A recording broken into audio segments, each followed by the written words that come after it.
Mesdames, Messieurs, bonsoir. Le sommet de l'unité, on en parle aujourd'hui avec notre invité qui a accepté bien sûr notre invitation. Il s'agit de l'archevêque président et représentant légal de la confession religieuse des églises du Réveil du Congo, Ejiba Yamapia. Il a accepté notre invitation pour en parler justement. Archevêque président, bienvenue. Merci beaucoup, tonton Jacob. Merci d'avoir accepté notre invitation. Il y a eu pendant, je crois, 3 jours comme ça, le sommet de l'unité. Les gens ont vu et les gens en parlent. D'où est venue justement, d'où vous est venue cette idée d'organiser ce grand sommet? L'idée d'organiser ce grand sommet tire son origine au moment où j'ai pris le pouvoir pour diriger l'église du Réveil du Congo. J'avais dit ce jour-là que je n'ai pas ambition, j'ai mission. Alors, la différence est que celui qui a ambition a besoin du pouvoir pour le pouvoir. Celui qui a mission a une vision à implémenter, une vision à mettre au profit de tous. Et là, j'avais dit 2 choses. La première, c'est l'unité de l'Église et des serviteurs de Dieu. La deuxième chose, c'est faire en sorte que l'Église du Réveil du Congo soit un partenaire crédible aux yeux de la population et aux yeux de l'État. Voilà un peu, déjà, en parlant du sommet de l'unité, nous avons pris, acceptons certains pouvoirs, parce que c'est un pouvoir spirituel. Nous avons pris le pouvoir au mois de décembre. Il y a eu un peu quelques tergiversations. Beaucoup de tumultes. Des tumultes jusqu'au mois de mars. Donc, du mois de mars jusqu'au mois d'octobre où nous nous trouvons, c'est là qu'on a essayé de faire certaines choses, parmi lesquelles qu'il fallait les sommets de l'unité. Donc, ça tire son origine, départ, la mission que je me suis assignée en étant représentant légal de l'Église du Réveil du Congo, parce que je ne suis pas là toute la vie, c'est juste pour un temps donné ce que je pensais faire. Vous avez parlé aussi de dans votre mission, vous avez parlé aussi de crédibiliser l'Église du Réveil du Congo. N'est-elle pas déjà assez crédible, cette Église, puisqu'elle existait quand même depuis longtemps? Oui, elle était crédible et nous disons ce qui existe, il y a un cheminement. Et donc, le long de ce cheminement, il y a certaines choses que parfois la société nous reproche, certaines choses que parfois le pouvoir public nous reproche. Et donc, c'est de là que nous tirons le mot présenter une église comme un partenaire crédible aux yeux de l'État et aux yeux de la population. Ouais. Ah ben c'est très bien. Alors, puisqu'on parle justement de cette église du Réveil du Congo, puisque vous êtes un des pères et vous êtes aujourd'hui à la tête justement de cette confession, on va dire ça comme ça, religieuse, parlez-nous un peu de son histoire. Elle a commencé comment? Nous tous, comme jeunes gens à cette époque-là, parce qu'aujourd'hui nous avons déjà vieilli, non seulement grandir, mais nous avons vieilli, nous nous étions dit quand entrait l'AFDEL, nous avions eu écho que les intentions étaient de pouvoir, en tout cas, s'occuper des églises jusqu'à vouloir les fermer. Et nous nous sommes dit... En 97. En 97. Donc, vers les années 98, et puis en évoluant, nous nous sommes dit, nous avons besoin de nous mettre ensemble pour parler d'une seule voix, de manière à ce que, même si le pouvoir qui vient a besoin de nous brimer, quand nous sommes ensemble, nous pouvons résister à cette tempête-là. Un peu comme les catholiques. Voilà. Et c'est là qu'on a commencé d'abord, non pas comme Église du Réveil du Congo, nous étions d'abord les MIRC, c'est-à-dire Ligue des ministères et Église de réveil. Et de là, nous avons connu la mutation. C'est qui avait créé ça? Oh, nous étions un groupe de pasteurs. Notamment, nous avons l'archevêque général que je salue en passant.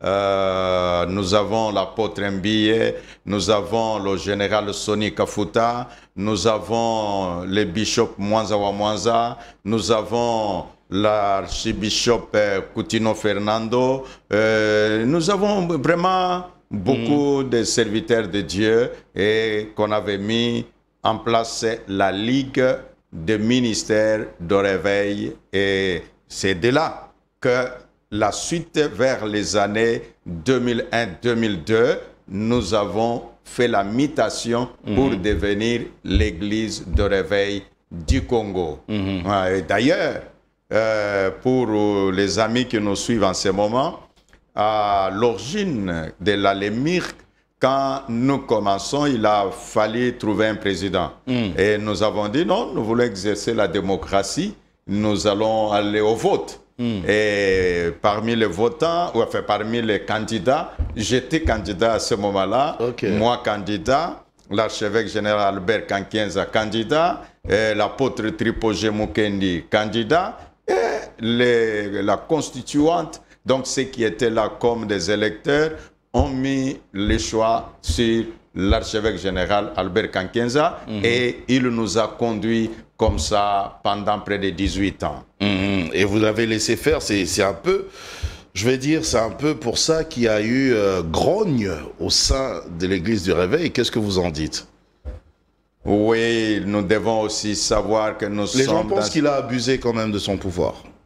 Bon, abuser de son pouvoir. Vous savez, quand vous faites longtemps au pouvoir, vous avez déjà des lieutenants qui parfois vous dictent des choses, même ce que vous ne voulez pas, et vous tombez dans des pièges. Et là, les autres leaders vous critiquent, les autres leaders disent nous désengageons et ils deviennent comme des observateurs. Et c'est d'ailleurs à l'issue de tout cela qu'on a eu un peu des plateformes qui se sont succédées. Et voilà un peu l'origine de l'Église du Réveil du Congo. Alors, si on parle aujourd'hui, vous avez eu cette bonne idée d'organiser ces assises, hein, le sommet de l'unité, c'est-à-dire que quelque part, il y avait division, il y avait divergence. Est-ce qu'on peut savoir ce qui était à la base justement de ces divergences? Oui, il y a eu divergence, nous ne pouvons pas les nier, surtout votre émission Dites-nous tout. Alors, c'est pour dire que de toutes ces plateformes, chacune se réclamait être indépendante des autres structures. Et après cela, il y a eu un peu de changement de régime, si tel est le mot. Nous avons eu le règne du général Soni Kafuta qui a cédé place. Nous avons eu également le règne de l'évêque général Dodo Kamba. Aujourd'hui, il est archevêque supérieur qui a pris fin, et toutes ces transitions-là, ça n'a pas été bien négocié. Nous les reconnaissons et c'est un peu l'ensemble de ces éléments que nous nous sommes dit. En tout cas, ensemble nous sommes forts, mais divisés, nous n'allons que subir la loi de ceux qui sont unis. Et nous avons dit en tout cas, il est temps que nous puissions nous mettre ensemble, parler d'une seule voix. Et encore, ce serait une bénédiction pour notre pays. Et vous savez, tonton Jaco, parfois, les gens parlent et ils pensent qu'en parlant, nous n'écoutons pas. Non, nous écoutons. Je peux dire quelques exemples. Je l'ai dit d'ailleurs pour ceux qui étaient avec nous au sommet. Nous nous retrouvons dans les bureaux d'un haut magistrat, que je ne peux pas citer les noms. Alors, nous avions besoin qu'il nous rende justice, qu'il nous rende service. Et avant même de parler des dossiers que nous avions, il dit, mais écoutez, Bino Papa Nabisia Molimo. Donc, un intellectuel a préféré parler carrément lingala. Oui. C'est pour dire que vraiment son cœur, Bino Papa Nabisia Molimo. Pourquoi Boyo que la Kabiso Mawate? Alors, vous voyez là ce que vous croyez. que oh non, c'est entre vous les pasteurs, mais il y a la population qui ne digère pas ces genres de choses. Et donc, toutes ces choses arrivent dans nos oreilles. Et parfois même, quand vous entendez les politiques parler, ils disent, bon, écoutez, les pasteurs là, qu'est-ce qu'ils veulent dire? D'ailleurs, eux-mêmes, ils ne s'entendent pas. Ils vont nous enseigner quoi? Nous écoutons toutes ces choses. Nous disons quoi? Nous qui prêchons Christ et qui la mission a été de faire en sorte que ce qui était deux devienne une seule personne. Pourquoi alors nous pouvons dire nous allons faire l'apologie de la division? Nous nous sommes dit, en tout cas, chaque chose a un temps et il faut qu'on arrête ces genres de choses et que nous puissions nous mettre ensemble. Puis ici, je l'ai dit également au sommet, c'est une scène que nous avons tous vécue. Nous sommes là au stade Tata Raphaël, lors des obsèques, paix à son âme, Maman Blanche, l'épouse au révérend Marcelo, et nous voyons le prophète Joël Francis Tatou qui quitte la dépouille. Maintenant de retour, il passe pour embrasser l'OVEF, donc le révérend Marcelo. Et ils ont pleuré et tout le stade a applaudi. Oui. Alors, tonton Jacob, vous savez, c'est comme si les gens attendaient ça. Ah, c'est un message que la population donne au pasteur en disant Babilo kunabinoana tulingi yangote boyo kanande. Tant qu'ils ont applaudi, est-ce que nous pouvons rester indifférents face à toutes ces choses comme si nous n'avons pas le Saint-Esprit? Parce que quand nous lisons la Bible enseigne que dans les derniers jours, les gens seront insensibles. Est-ce que nous allons porter ce costume-là d'insensibilité? Nous disons non, nous devons être sensibles. Et si nous allons sur le plan politique, voyez, notre pays fait face à l'agression rwandaise, notre pays fait face à la convoitise internationale. Ce n'est que l'unité, ce n'est que cette cohésion nationale. Et là, nous, comme les pères spirituels, nous devons montrer et prêcher par l'exemple. Voilà un peu pourquoi nous nous disons que le sommet de l'unité valait la peine. Valait vraiment la peine. Alors, on va regarder, je vais proposer aux téléspectateurs juste un extrait de ce qu'a été justement ce grand sommet. Un extrait, mais j'ai choisi un extrait là où vous parlez, vous avez pris la parole. Parce que vous êtes d'ailleurs notre invité et parce que vous êtes l'archevêque président justement de cette confession religieuse. On va regarder ça et on se retrouve juste après. C'est maintenant. En disant que l'unité, si les politiques, vous êtes unis, effectivement, ceux qui trahissent la nation n'auront pas assez la possibilité de contribuer à ce que les ennemis nous attaquent, nous infiltrent, parce qu'ils seront démasqués. Je dis à l'Église que le temps est arrivé, que nous puissions prêcher par l'exemple.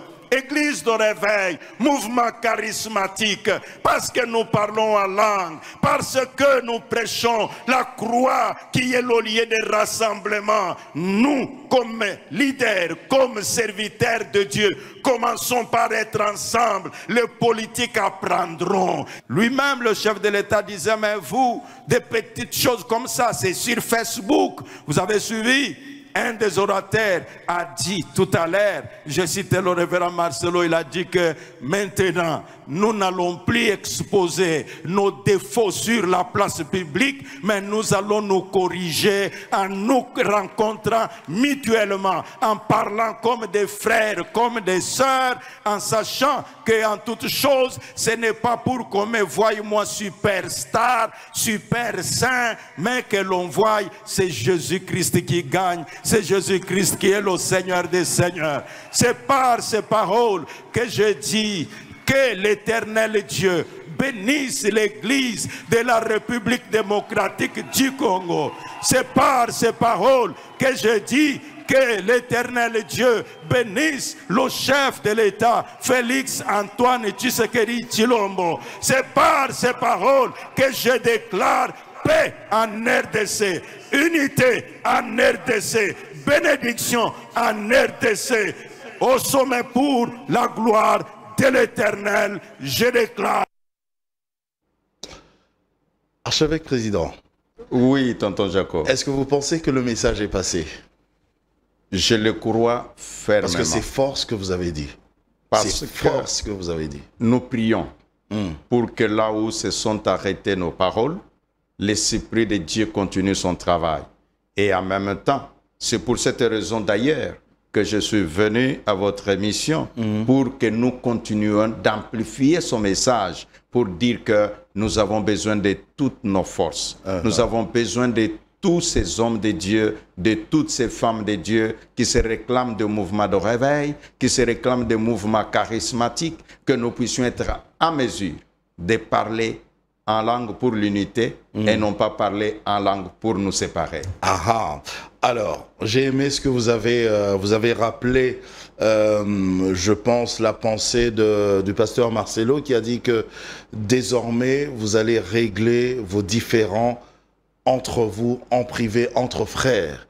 Et ce sera plus sur Internet, ce sera plus sur la toile publique. Vous pensez que c'est possible?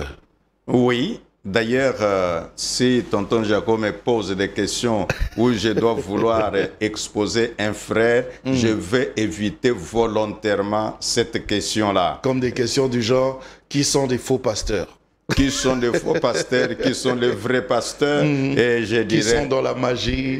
Non, bon... D'ailleurs, cette question-là de qui sont dans la magie, les pasteurs magiciens, c'est juste l'interprétation. Oui, je peux donner un exemple. Vous avez vu, pendant que je prêche, j'ai ma croix d'évêque. Alors quelqu'un qui vous en veut dira directement les pasteurs qui portent des croix, ce sont les pasteurs magiciens. Ou alors ils sont dans la cabale juive. Dans la cabale juive. Donc toutes ces choses, sans s'approcher auprès de moi pour me demander, mais évêque, depuis que nous vous avons connu, vous ne portiez pas des chaînes. C'est ça aussi. Alors, je vous expliquerai. On vous a jamais connu comme ça, et puis du coup, vous venez avec des habits comme ça, on va dire des habits sacerdotaux. Oui, nous disons que... On ne vous a pas connu comme ça. Vous tous là. Voilà pourquoi vous existez, afin de nous faire parler de manière à expliquer à l'opinion que si vous voyez une chose arriver, posez la question. Alors là, comment vous allez expliquer ce côté sacerdotal finalement que vous apportez?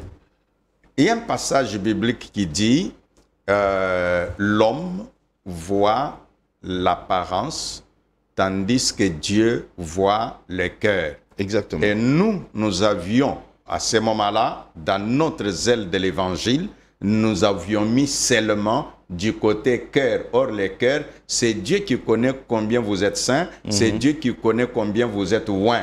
Mais l'homme qui te voit, il sait que un médecin, on voit sa blouson, automatiquement, on sait que il est un médecin. Voilà. Et un magistrat, pour les magistrats, vous verrez les juges, alors c'est ainsi, les militaires. Nous avons dit, ok, nous comme hommes d'église, je vais te donner un petit exemple.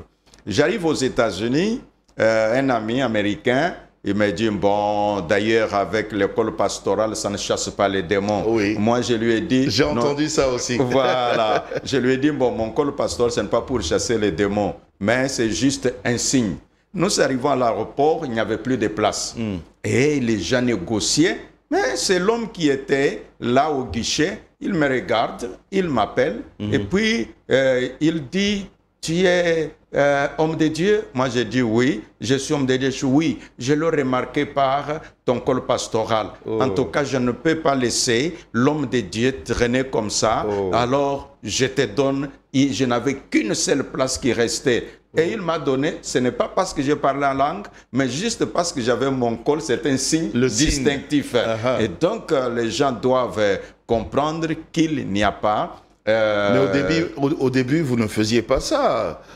Vous condamniez d'ailleurs à l'époque tous ceux qui venaient avec ces accessoires, on va dire sacerdotales. Nous avions même pensé que c'était une façon de nous différencier en disant, bon, nous, ce n'est pas la soutane, nous. Ce n'est pas ça la différence. La différence se trouve dans la compréhension des Écritures.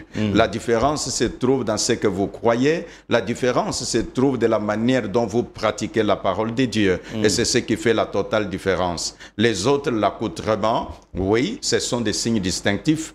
Quelqu'un dira, bon, est-ce que Dieu a... Non, Dieu est un Dieu de signes. Dieu est un Dieu de symboles. Alors, ce sommet, mon papa, c'est juste pédagogique ou c'est aussi spirituel ou c'est les deux à la fois? Les sommets, c'est les deux à la fois. Si je parlais que quand les fondateurs de l'Église du Réveil du Congo ont porté leur choix sur ma personne, j'avais dit qu'il y aurait comme mission à accomplir l'unité de l'Église et l'unité des hommes de Dieu. C'est pour montrer en quoi c'est spirituel.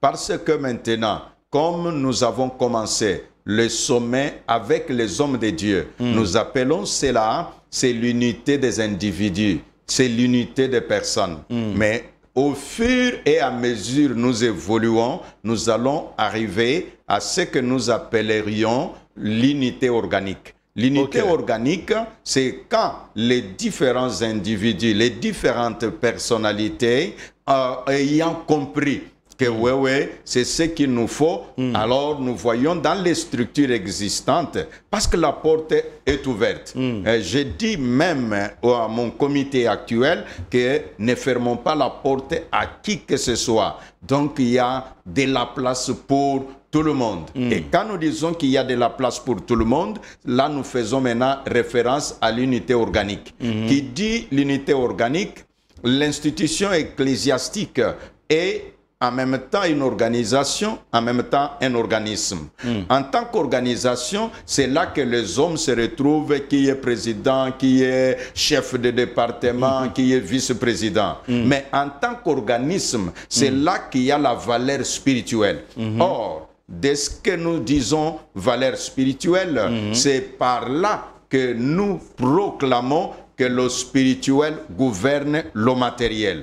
Et quand dans une nation, l'Église est forte, dans une nation, nous nous retrouverons également que la nation connaîtra la stabilité. Donc il y a une valeur spirituelle et aussi une valeur pédagogique. Alors en tant que valeur pédagogique, nous disons pour notre part que nous voulons un peu plus nous baser sur les principes. Les principes, c'est ainsi, je veux dire certaines petites choses qui puissent nous aider en disant que... Les principes. Voilà, c'est ça. Ok, c'est une grande école. Hein?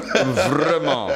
Donc, par principe, nous disons tous les intérêts mettent aussi les gens ensemble, mais ils ne sont pas prioritaires. Les intérêts, ce n'est pas ce que nous mettons avant toute chose, mais c'est d'abord les idées. Comme peuvent dire certaines personnes, il y a un penseur qui a déclaré clairement que les grands esprits parlent des idées, les esprits moyens parlent des projets, et alors les esprits inférieurs parlent des personnes. Et nous disons, nous ne voulons pas avoir des idéologies basées sur des personnes, mais nous voulons avoir l'idéologie basée sur les principes. Et c'est là que je dis... Allons-y avec les principes. Nous avons quelques principes, notamment donner de la valeur à tout le monde.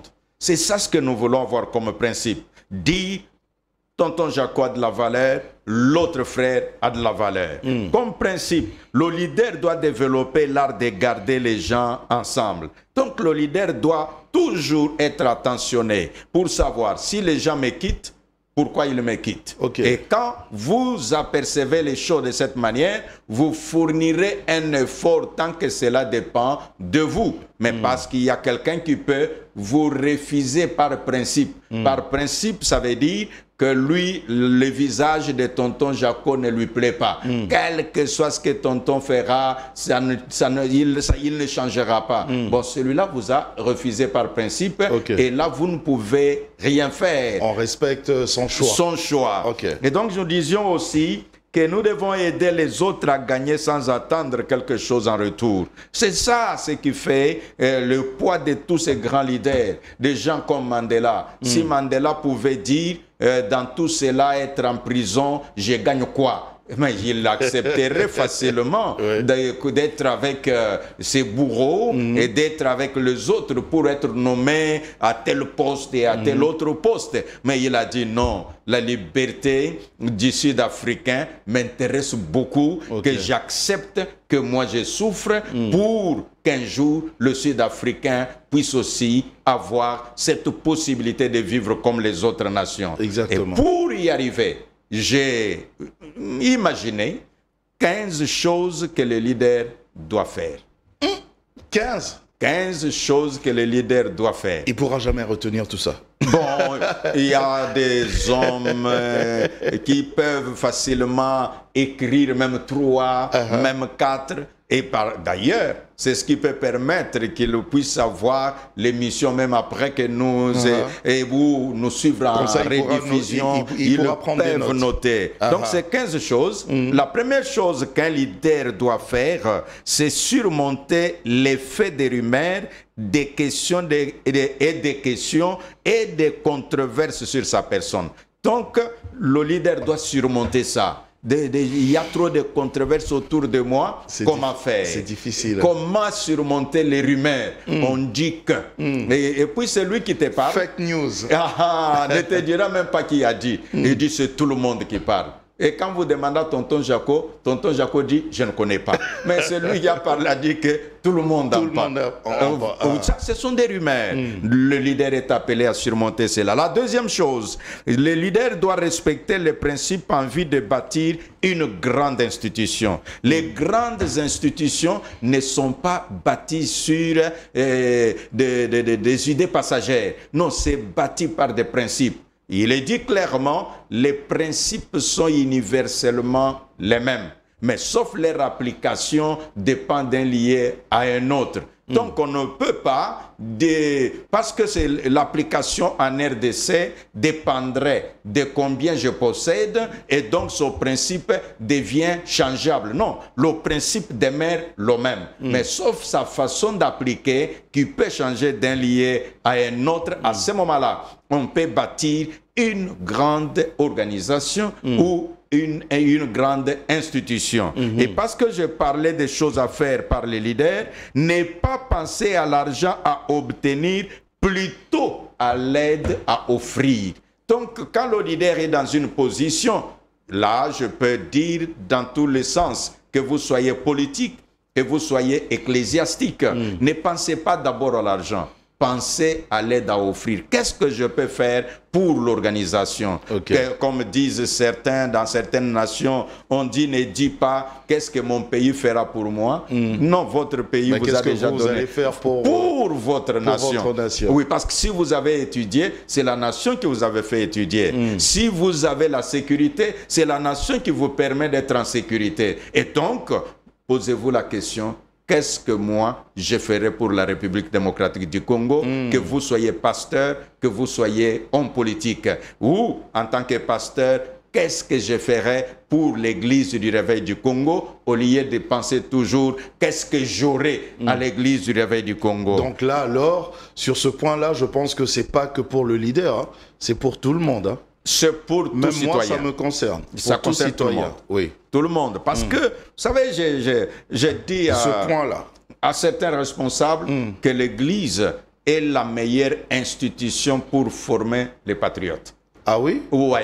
Pourquoi? Et les gens qui disent que l'Église, c'est plutôt l'opium du peuple? Non. Écoutez, à l'Église, nous avons appris parfois, vous priez pour un malade dont vous ne gagnerez absolument rien parce que tonton Jaco dit « Mon grand frère est malade en Europe. Alors, parce que je veux que tonton Jaco ait la paix, je prie pour son grand frère qui, parfois, n'est même pas croyant. Mais je prie pour lui au nom de tonton Jaco. Tu vois, ces gens-là sont habitués à ça. Il suffit qu'on leur dise « Voilà, avant d'aller au ciel, vous êtes dans une nation. Aimez votre nation et soyez patriotes. Respectez les biens publics. et le chrétien serait un bon citoyen pour son pays. Ouais. Ok. Allons-y. Les choses que le leader doit faire. Ah, il y en a beaucoup. J'ai pas ajouté. Il y en a 15. Alors, le leader doit éviter les distractions pour aller à l'essentiel.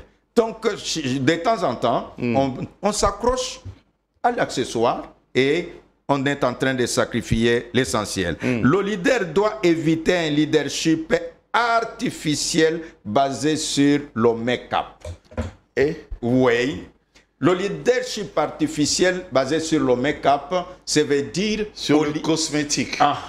Les cosmétiques, c'est comme la petite sueur arrive là. Le côté cosmétique du leadership. Du leadership.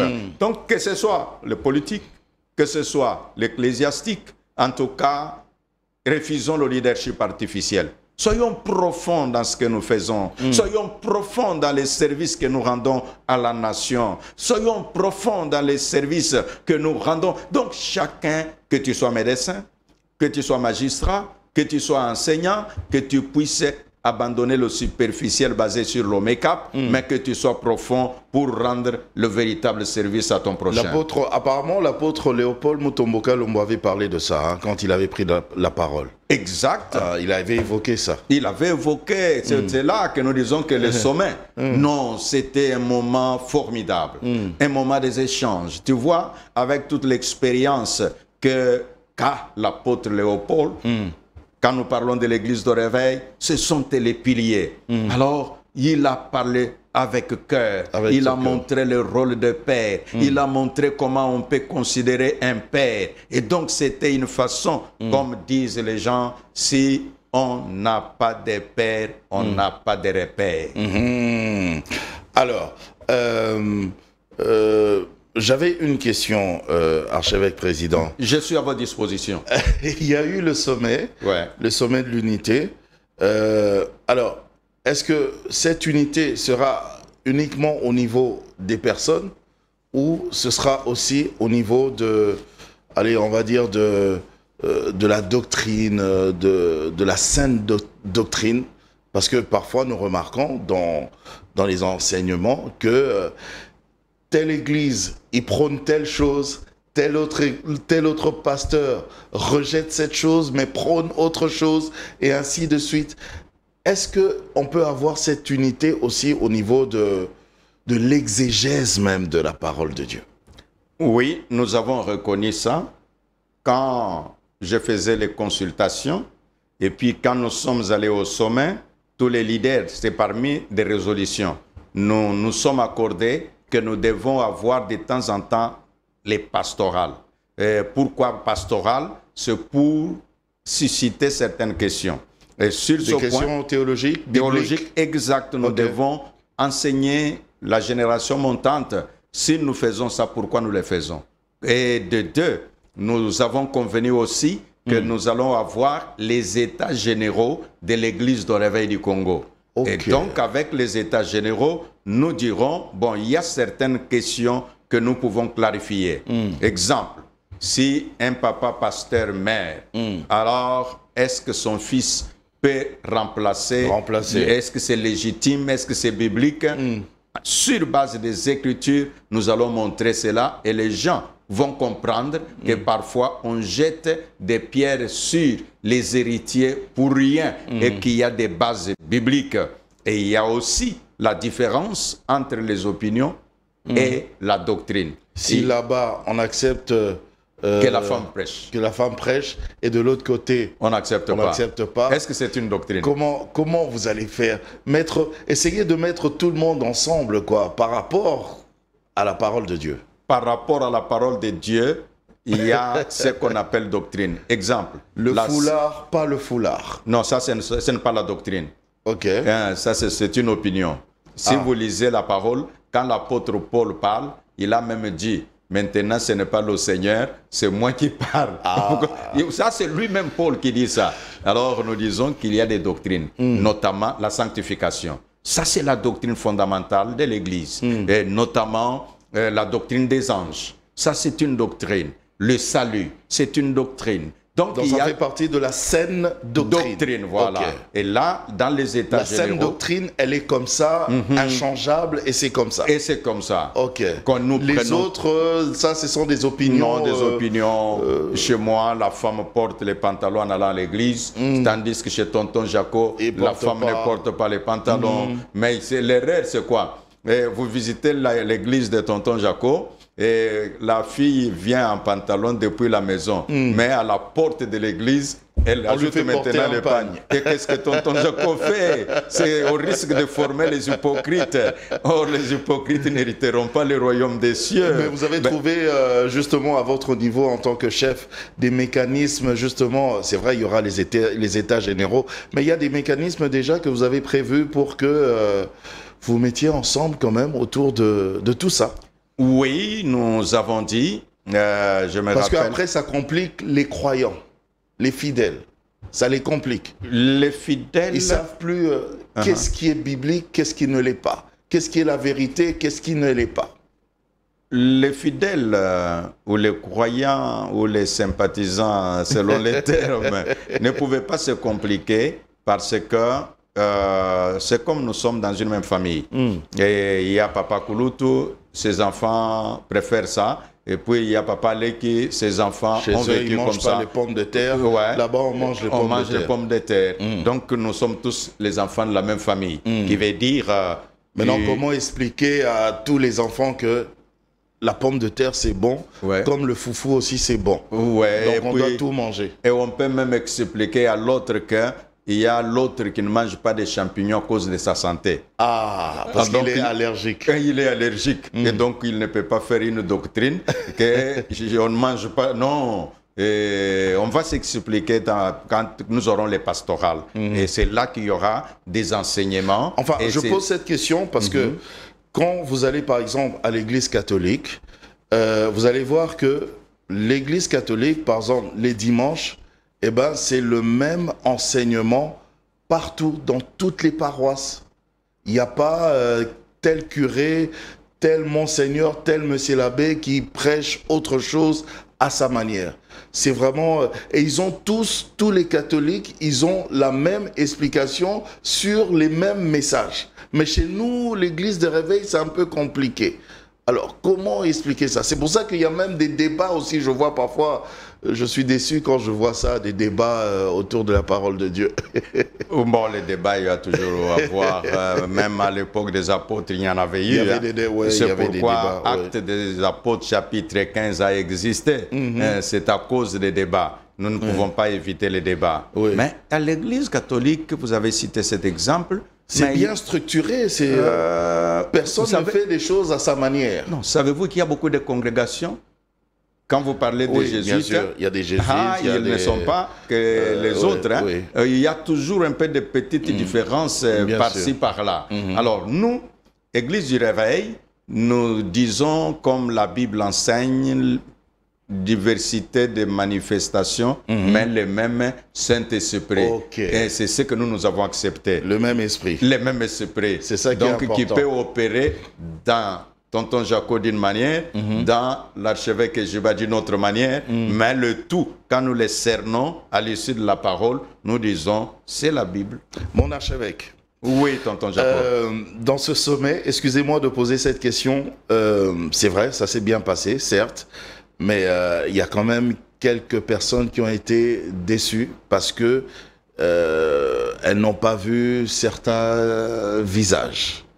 Comme par exemple l'évêque Dodo Kamba, on ne l'a pas vu. Sonny Kafuta Rockman, on ne l'a pas vu.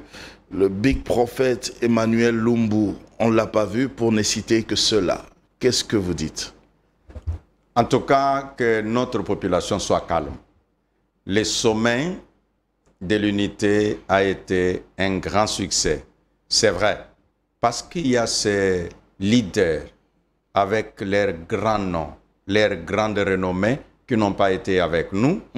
Et j'annonce que je les avais contactés et les contacts continuent. Et même des pasteurs aussi, des assemblées de Dieu, on ne les a pas vus? Non. Ils étaient là? J'avais contacté l'apôtre Roland Dallot, par exemple, et puis le pasteur Ken. Pasteur Ken, j'avais envoyé l'invitation. Okay. Je ne sais pas pourquoi il n'était pas venu, mais l'apôtre Roland Dallot s'est excusé. Il m'avait envoyé un message texto en disant, voilà, archevêque, je suis à Boma, où je visite une de nos églises. Et ça fait que toute cette période-là, jusqu'au 14 octobre, c'est là que je rentrerai à Kinshasa. Donc là, il n'y a pas de problème. Même les autres, nous avions envoyé les invitations, mais... Ils ne sont pas venus. On les a pas nous vus. disons ceci, que devant la caméra de Tonton Jaco, nous préférons taire certains détails. Okay. Et nous disons seulement que nous sommes ouverts. Vous ne voulez pas tout nous dire? Non, écoutez... vous savez, juste pour nous apaiser. Pour vous apaiser, oui. Nous étions à Hilton Hotel. L'archevêque général Albert Kankienza, pendant qu'il était en train de parler, il a dit vraiment, au cours de ce sommet, en tout cas c'est quelque chose d'extraordinaire, il y a mes amis, ça fait longtemps, on ne se voyait plus, on ne se parlait plus, il est descendu. Ils se sont embrassés avec le révérend Florent Moussiteki et ils ont vraiment fraternisé. Et puis il s'est tourné, il a vu le révérend, le docteur Jean Bosco Kindomba, ils ne se parlaient presque pas, ils se sont embrassés. Moi, en tant que représentant légal de l'Église du Réveil du Congo, quand j'ai pris le micro, j'ai dit, je peux même dire que même le docteur ou l'archevêque supérieur Dodo Kamba, il est le bienvenu. Je l'ai dit au sommet. Ce n'est pas parce que quelqu'un peut dire « Oh non, ça il parle parce qu'il est devant tonton Jaco, on l'a coincé avec des questions. » Non, non, c'est nous avons toute notre volonté d'être ensemble. Et nous nous disons « Ensemble, nous sommes forts. » Alors, l'après-sommet, c'est quoi? C'est comment? L'après-sommet, nous disons que c'est une étape. Oui. Nous aurons des sommets ou mini-sommets de l'unité dans toutes nos provinces. Parce que nous avons reçu les provinciaux qui ont été avec nous. Ils étaient venus? Oui, oui. Ok. Toutes les 26 provinces étaient représentées ici dans la ville-province de Kinshasa. Wow. Et nous avons promis que nous descendrons dans chaque province, nous allons former les équipes. C'est par là que nous pouvons lancer un appel à ceux qui aiment l'Église de Réveil dans son sens général, de pouvoir nous apporter le soutien. Parce que ça demande des moyens financiers pour faire ce travail. D'ailleurs, ce que nous avons fait, et effectivement, ce sont les hommes de Dieu, pour montrer que les gens ont besoin de l'unité. Ils ont dit, c'est notre affaire. Ils ont mis les moyens qu'ils pouvaient et ça nous a amené le résultat que nous avons. C'est pour dire à tonton Jaco qu'effectivement, le sommet n'était pas une fin en soi, ce n'était qu'un début d'un grand processus. Nous continuons le travail, nous continuons de parler avec ceux qui n'étaient pas là, nous continuons de préparer l'avenir de ce que nous appelons cette grande institution ecclésiastique. Nous sommes l'interface des mouvements de réveil auprès de l'État. Cela signifie toutes les plateformes. Oui. Si je peux vous donner un exemple. Oui. Nous avions par exemple l'honorable le professeur Godempoy. Il est président d'une plateforme, mais il était avec nous pour dire tout le monde, dit que nous voulons être ensemble. Nous avons les amis de la plateforme REC, avec Abaïza, je l'ai vu aussi. Voilà. Donc, c'est pour dire que tous, nous sommes déterminés à être ensemble. Bon, il y avait plusieurs plateformes. Si je n'ai pas cité la vôtre, en tout cas, homme de Dieu, ne vous en prenez pas à moi. L'NRC, je pense, avec Denis Lessi. Nous avions parlé avec le téléphone. Il n'est pas sur place. Il est en dehors du pays. Ok. Ouais. Donc, il n'y a vraiment pas de problème. Donc... prochainement, on pourra voir tel pasteur aller prêcher chez tel autre et ainsi de suite? Aucun problème. Aucun problème. Hein? Vous pouvez vous rassurer. D'ailleurs, je me dis qu'à une de ces genres de manifs, j'appellerai tonton Jaco qui dit reste, vous faites très bien l'OMC et ça va être vraiment de l'honneur pour l'institution. Merci. Mon archevêque, votre mot de la fin. Le mot de la fin, c'est de dire à tous ceux qui nous suivent que le sommet de l'unité n'était pas un fait du hasard ou quelque chose qui est juste tombé et puis c'est parti. Non, c'était un début de plusieurs choses. Le sommet de l'unité, c'est aussi une façon pour nous de dire à notre peuple, quand vous demandez les pasteurs pourquoi ils ne s'entendent pas, nous disons que nous vous écoutons et nous sommes déterminés à être ensemble. Le sommet de l'unité, c'est aussi un message au pouvoir public en disant nous sommes déterminés à être ensemble. Du reste, une église unie, c'est une bénédiction pour la nation. Une église unie, c'est aussi la paix pour la nation. Et nous, comme leaders chrétiens, nous avons pris l'engagement et des résolutions afin que nous puissions voir comment mettre un cadre qu'il nous faut, un cadre qui permet que tout le monde se sente concerné. Donc, par le sommet de l'unité, nous voulons parler d'une voix et faire en sorte que l'Église du Réveil du Congo soit cette interface réelle que le gouvernement de la République veut avoir. Et par nos prières, c'est demander à Dieu de bénir la République démocratique du Congo, c'est demander à Dieu de bénir et protéger son président. Nous avons cité le chef de l'État, Félix Antoine Tshisekedi Tshilombo. Le vœu de notre cœur, c'est de dire que l'Éternel bénisse le gouvernement de la République, que l'Éternel Dieu envoie la paix.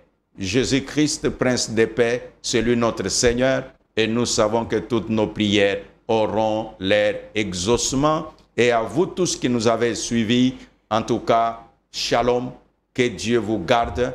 Et l'Église de Réveil du Congo, votre institution ecclésiastique, est déterminée par ses leaders. Et là, je salue tous les membres de mon comité, depuis le comité des sages jusqu'à l'exécutif national, des pères fondateurs de ce grand mouvement de réveil. Trouvez dans ces paroles notre appréciation. Que Dieu bénisse tout le monde. Ah, amen. Amen. Je rappelle ici que nous avons reçu dans cette émission Ejiba Yamapia, qui est l'archevêque président et représentant légal de la confession religieuse des églises du Réveil du Congo. Avec lui, nous avons parlé justement de ce grand sommet de l'unité. Merci encore une fois d'avoir accepté notre invitation, mon archevêque. Merci, tonton Jaco. Que Dieu vous bénisse aussi. Amen. Merci à vous également, chers téléspectateurs, pour votre fidélité et votre attention.